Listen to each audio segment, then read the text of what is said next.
Good afternoon, everyone. I am Prajakta Sonar, and the topic of our research is co-designing a framework for sustainable rural development. The authors of this research are Nitesh Dogne, Prajakta Sonar, and Sakshi Godara. So, sustainable development of rural areas is one of the most important problems in the world. In face of new global risk and opportunities, the rural areas become the most important economic and demographic component of any country. So it is worth emphasizing that in the modern economic science, the problems of sustainable development of rural areas is one of the most debating points. In conditions of increasing global instability and disparity, it is essential to achieve sustainable development of a country and its individual regions as well. So many countries face this challenge of ensuring sustainable development along with social and economic progress of rural areas. Social and economic efficiency of development of any country as a whole, it largely determines the sustainable development of rural areas as well. Talking particularly about this term of public participation, so this public participation has become the central issue of urban planning in the recent past. The term co-design is often used as an umbrella term for participation, co-creation, and open design process. So it refers to various activities that denotes people's involvement in planning and administrative process to influence the policies and actions. So many studies have emphasized the benefits of public participation in the rural development process. However, little attention has been given to evaluation of participatory methods. Moreover, the limited literature on co-designing a framework for sustainable development of rural areas make it difficult to determine the methods and practices that fit in the specific context of public participation. This paper considers participation for identifying the problems in one of the villages of Dudu block of Rajasthan. So these villages do not cater to the basic needs, that is in terms of education, healthcare, employment. So the aim of this article is to combine social engagement and concepts of sustainable development to propose a framework for sustainable development. The concept of co-designing and framework for villages makes the villages self-sufficient in respect of their needs. The process in which this research was carried out, it consists of two parts. So firstly, secondary data was collected from various government offices and documents, and the second part consists of primary data collection, and it was collected through a field survey, mind mapping, and it was followed by participatory methods like focused group discussion, stakeholder mapping, and individual interviews of people from different age groups, income groups, and ethnic groups. So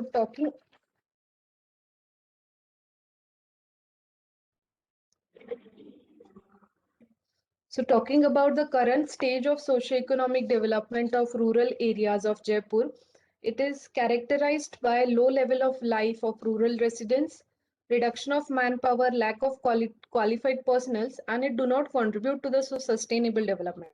So for deeper analysis, Kachnaria village is selected as one of the case study areas, and it is a part of Urseva Gram Panchayat, which is located in the southern part of Dudu block of Jaipur district. So Kachnaria is one of the villages of Urseva Gram Panchayat. Urseva consists of 4 villages. Kachnaria particularly, the area of this village is around 11 square kilometer, and evaluation of sustainability in terms of socio-economic development, quality of education, health and infrastructure, and about the basic needs is presented in this paper. Talking about the demographic profile of the study area, so the total population of Kachnaria has increased from 1089 people in 1991 to 1140 in 2001 to almost 1630 in 2011. So you can see in figure 2 the increase in population from 1991 to 2011 has been presented. Along with that, the male female distribution of population has also been presented here. Talking about the workforce participation. So workforce participation is basically the section of population in the age group of 16 to 64 in the economy, which is currently employed or seeking employment. So figure 3 shows a considerable increase in workforce participation in Kachnaria village from 1991 to 2011. The percentage of workers and non-workers population is almost equal in 2011. It further needs to be increased, but still there is a gradual increase that can be seen from 1991 to the current census year, that is 2011. Then talking about the types of workers. So figure 4 shows the increase in the number of male and female working population in Kachnaria. So in the year 1991, there were almost negligible female population in the village, but this number has increased considerably in 2001 and 2011. So presently, almost 50% of the total working population comprises of female. Talking about the social and physical mapping exercise that was carried out in this village. So, firstly, talking about what is this exercise about. So, people generally tend to attach the social values to the landscape. So, these values vary spatially and it can be studied in geographical contexts. So, this case study applies participatory and GIS techniques in mapping the geographical area as well as social groups in Kachnaria. So, social mapping identifies villages or households based on socioeconomic condition, that is, what primary amenities do they have, or what kind of skill set do they have, or what kind of property they are living in, whether it is a kacha house or a pakka house or self-owned or a rented one, what is the literacy rate and what is the household income, for example. So the social mapping data was collected in a single informant interview. That is, one person from one particular household was asked the questions about all the members, and then that data was collected. Also, the physical mapping, that is locating where all these facilities are there in the village, it was done with the help of school going children. So they help the researchers in navigating through the village and prepare the map. So this exercise of, it can be called as an exercise of mind mapping, wherein school-going children helped us to identify the location of schools, playgrounds, healthcare centers, then rivers and connectivity pattern of villages where the sources of water is there, where the hand pump is there. So in this manner, the mind mapping exercise was carried out and the village, uh, the children roamed around with the researchers and helped to map all the things.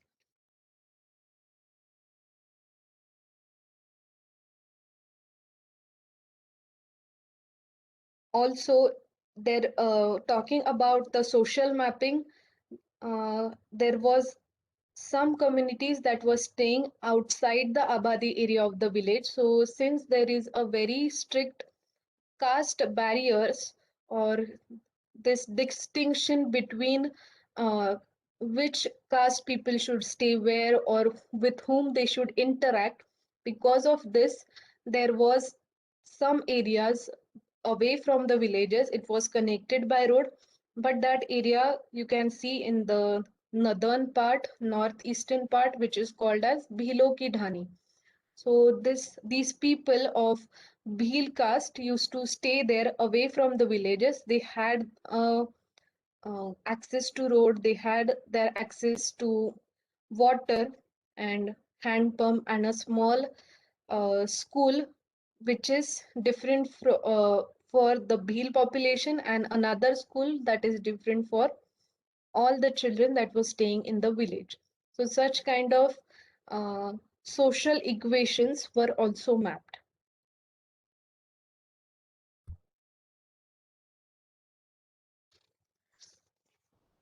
So after doing the social and physical mapping exercise, the focus group discussion was carried out. So focus group discussion is a good way to gather people together from similar backgrounds or experiences to discuss a specific topic of interest.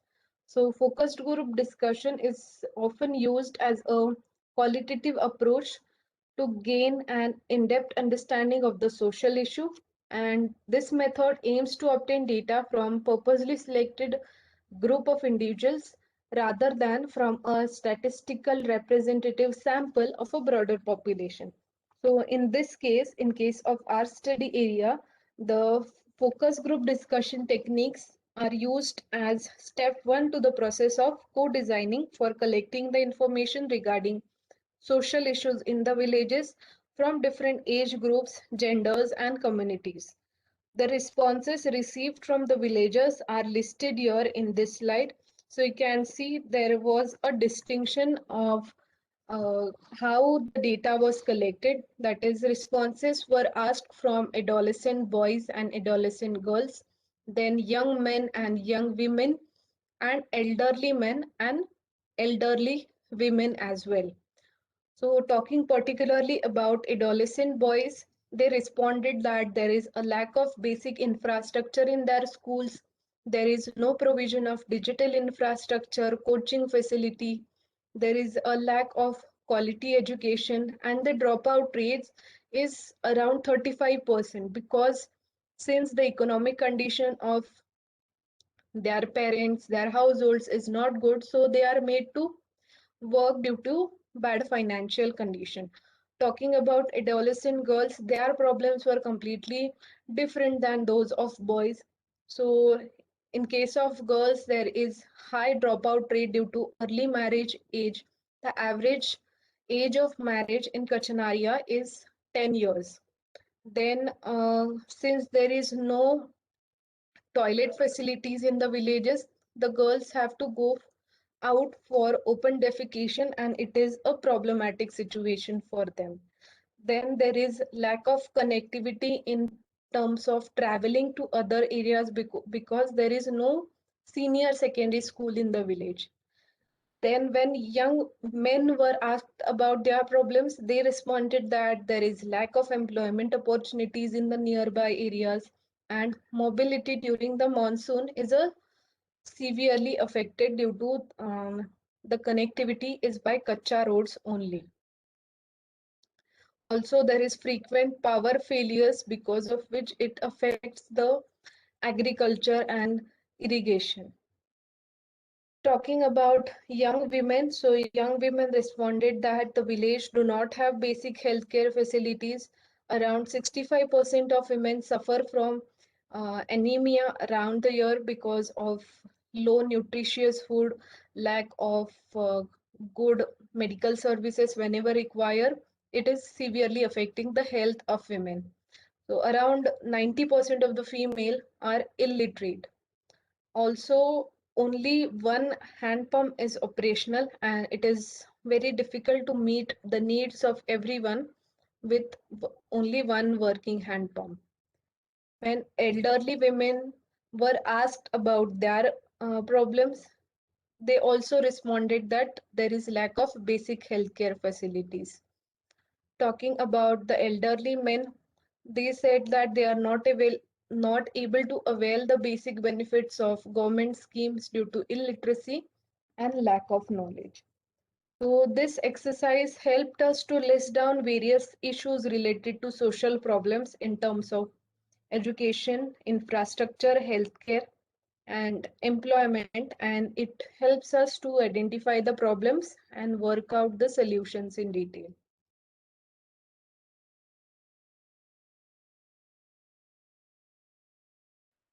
So this is how the identification of issues was done based on the focus group discussion in terms of roads, drinking water, sewerage and sanitation, irrigation, electricity, healthcare, and education facilities. After the focus group discussion, the visioning exercise was carried out. So, community visioning is a process that gives the stakeholder the opportunity to express ideas about the future of their community. So, the contribution of visioning process have been discussed widely in urban and rural planning literature. So, this process of visioning is common, and documenting its effectiveness is more difficult. So, when we ask people that how do they imagine their village to be, or what do they think that this should be the future of that village, is what is done in this exercise. So you can see from the figure, it shows the visions of people of Kachanaria, what kind of development they want in their village and what they look up to.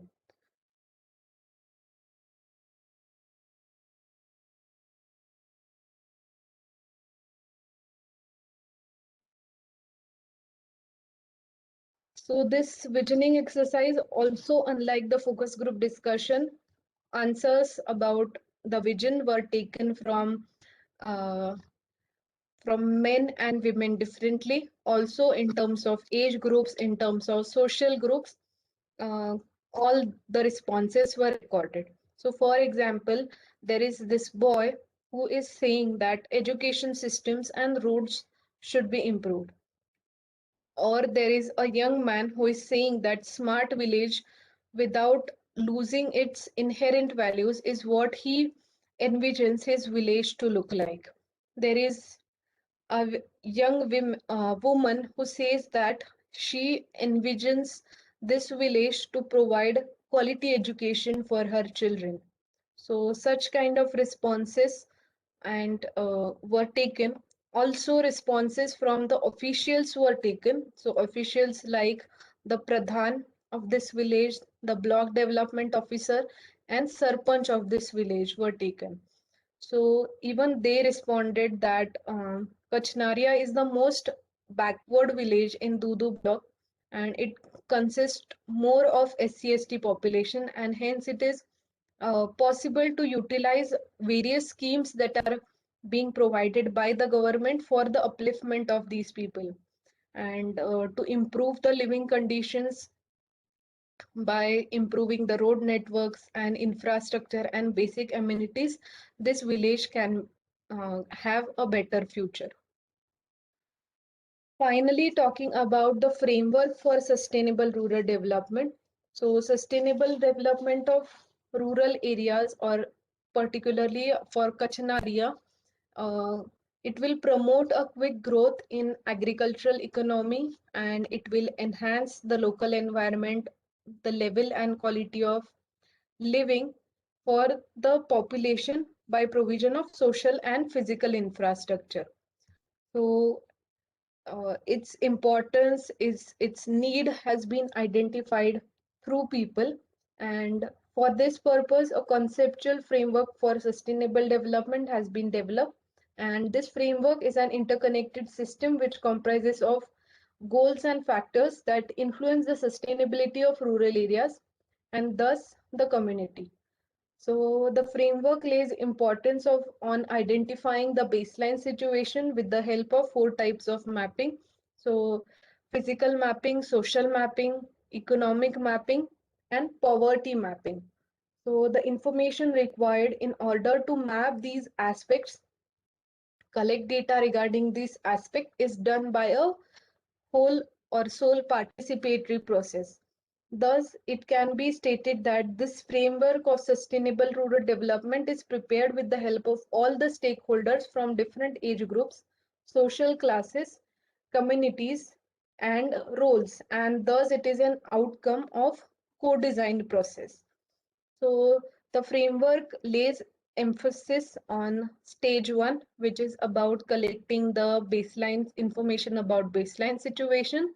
Stage two is about mapping the existing situation in the study area in terms of what is there physically, that is about natural resources, infrastructure, then about the social factors, like how is the social fabric and compositions of the society, what is the kind of communities that are staying in those villages, do they interact or not, or is there any distinction, bifurcation that is done. Talking about economy is about the employment pattern or economic activity that the people are involved into, and poverty line, because since this area is the most backward one and it has more SC/ST population, it also made us to add these points of economic mapping and poverty mapping in the framework that is prepared. So when the stage 2 is done in a participatory manner with the help of villagers, it helps us to identify the problem in a more deeper manner. And the final stage 3 for sustainable development is diagnosis of causes of poor and good performances, and find out the reasons for unmet needs and identifying the remedial interventions, what can be done to solve the problems. And the final stage will be developing plans for interventions to reduce these unmet needs and to increase the quality of services. So this is the framework that we are proposing through our research. These are the references for this research. Thank you for listening.